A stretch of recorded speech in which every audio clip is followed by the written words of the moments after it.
Assalamualaikum warahmatullahi wabarakatuh.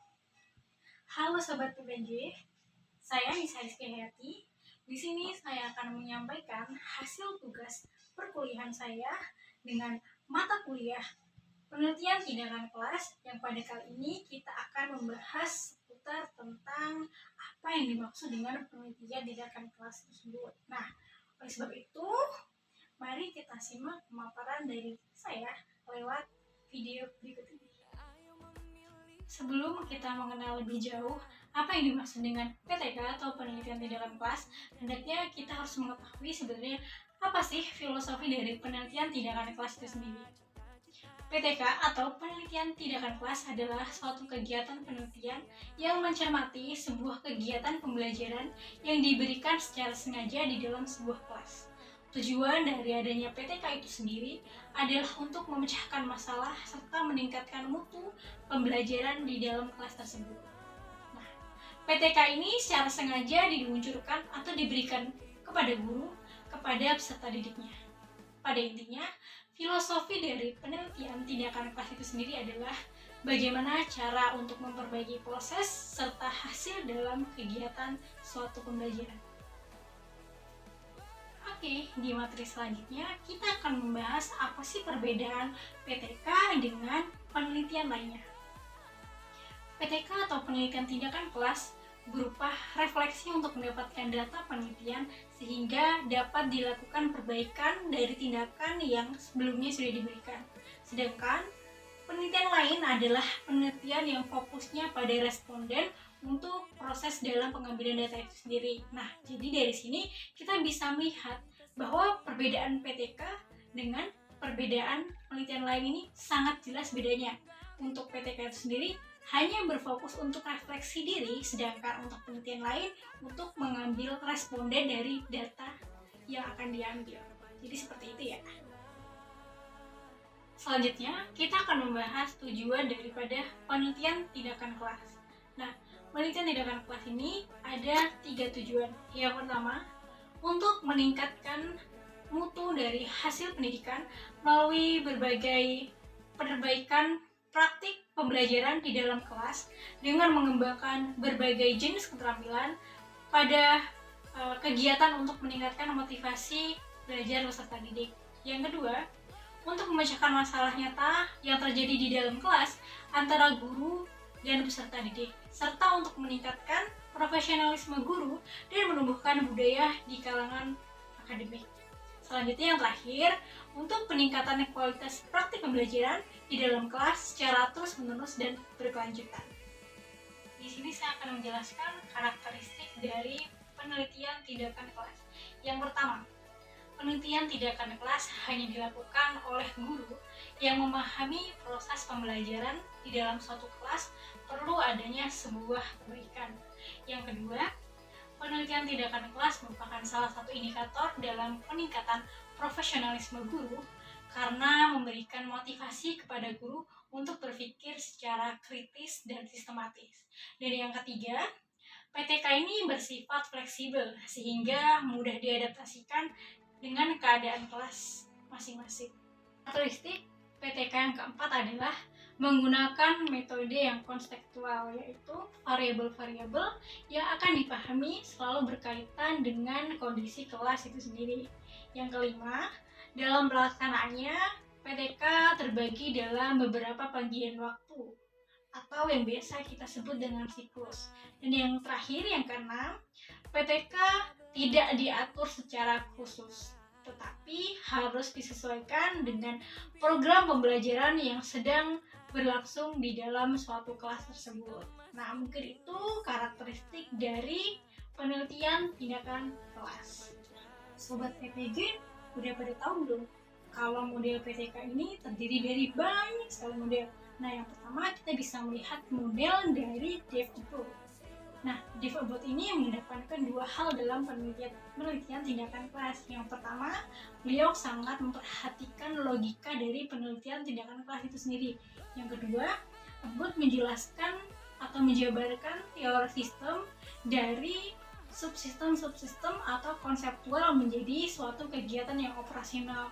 Yang kedua, model dari John Elliot. Nah, dari John Elliott ini modelnya cenderung lebih detail dan rinci karena di dalam setiap siklus terdiri dari beberapa siklus antara 3 sampai 5 aksi dalam suatu tindakan penelitian tindakan kelas. Model PTK yang keempat adalah model spiral dari Stephen Kemmis dan Taggart. Terdiri dari 4 komponen, yakni komponen perencanaan, tindakan, pengamatan, dan refleksi ke semua unsur. Nah, yang keempat ada model dari MC Kernel, dinamakan sebagai proses waktu atau yang biasa disebut dengan time process model. Nah, selanjutnya yang terakhir ada model dari Kruth-Lewin. Nah, dalam model dari Kruth-Lewin ini ada 4 aktivitas yang terdiri dari perencanaan, tindakan, observasi, dan refleksi. Nah, selanjutnya kita sudah memasuki tahapan dari proses pelaksanaan PTK itu sendiri. Yang pertama adalah plan atau pelaksanaan. Pada tahapan ini, seorang peneliti atau guru harus menjelaskan apa sih tujuan dari penelitian tindakan kelas, mengapa melakukan tindakan penelitian tersebut, kenapa diterapkan penelitian, bagaimana, siapa subjek dalam penelitiannya, dan bagaimana tindakan yang akan dilakukan.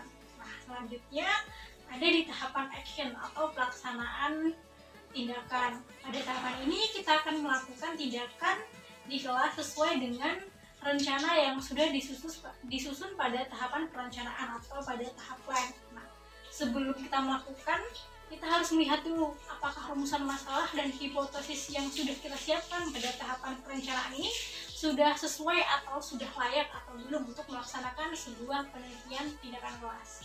Selanjutnya dalam proses penelitian tindakan kelas ini, kita akan melakukan tahapan observing atau pengamatan. Nah, seorang guru yang dalam konteks ini adalah peneliti akan membuat catatan-catatan kecil yang terjadi agar memperoleh data yang akurat untuk melakukan siklus selanjutnya, perbaikan siklus selanjutnya. Pengamatan yang dilakukan ini dengan cara pencatatan, perekaman, dokumentasi dari gejala-gejala yang muncul dalam pelaksanaan penelitian tindakan kelas. Nah, selanjutnya tahapan yang terakhir adalah reflecting atau biasa yang kita sebut dengan refleksi. Nah, pada kegiatan ini seorang peneliti atau seorang guru akan berusaha untuk menemukan hal-hal baru yang sudah dirasa memuaskan karena sudah sesuai dengan rancangan-rancangan mengenai hal-hal yang masih perlu diperbaiki. Nah, jadi itu merupakan tahapan atau proses dari pelaksanaan penelitian tindakan kelas atau yang biasa kita sebut dengan PPK.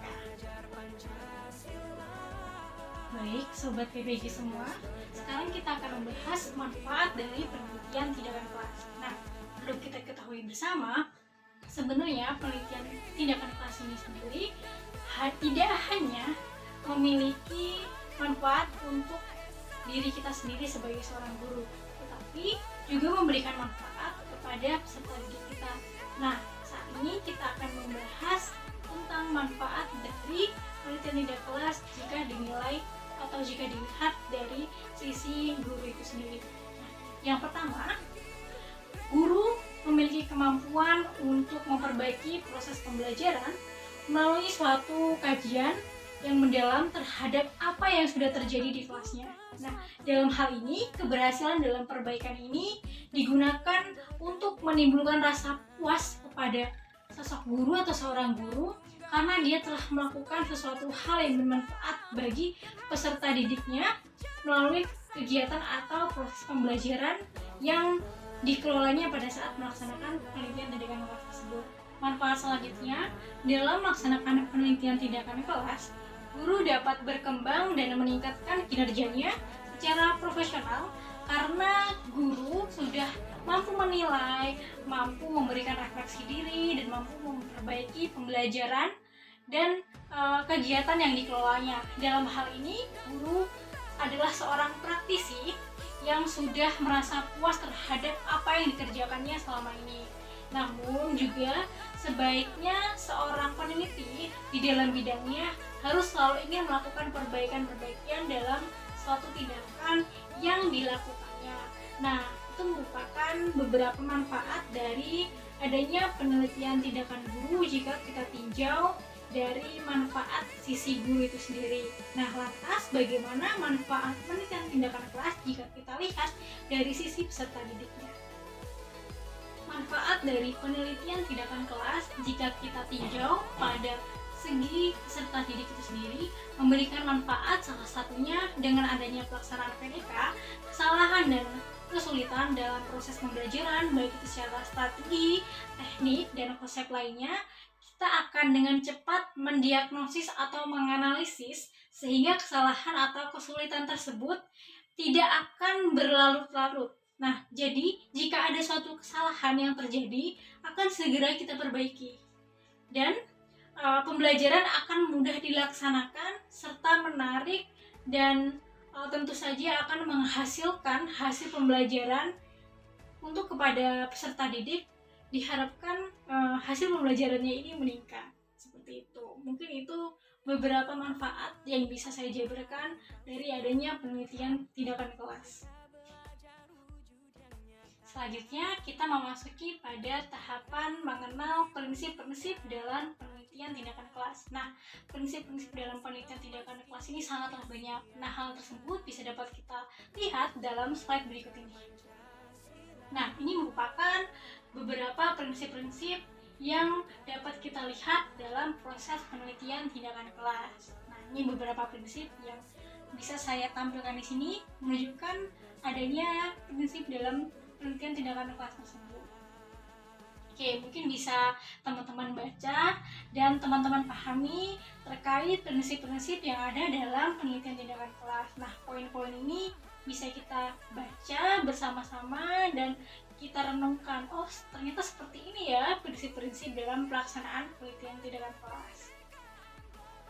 Oke teman-teman PPG Prajiwatan semua, kita telah memasuki materi terakhir dari penelitian tindakan kelas, yakni kita akan membahas mengenai kesalahan umum yang terjadi dalam penelitian tindakan kelas. Nah, mungkin teman-teman bisa melihat beberapa kesalahan umum yang sering terjadi dalam penelitian tindakan kelas. Yang pertama, kita masih bisa melihat bagaimana kesalahan dalam penentuan judul, penentuan rumusan masalah, sampai kesalahan dalam memahami atau menemukan kesimpulan dalam pelaksanaan penelitian tindakan kelas. Nah, hal tersebut bisa kita lihat dalam slide ini. Nah, jadi jangan sampai ya teman-teman PPG salah dalam melaksanakan atau membedakan penelitian tindakan kelas dengan penelitian umum lainnya. Nah, mungkin ini yang hanya bisa saya sampaikan. Kurang dan lebihnya saya mohon maaf. Saya akhiri dari topik hidayah. Assalamualaikum warahmatullahi wabarakatuh. Semangat teman-teman dalam melaksanakan LMS. Mari kita sama-sama melakukan penghijauan LMS kita. Selamat.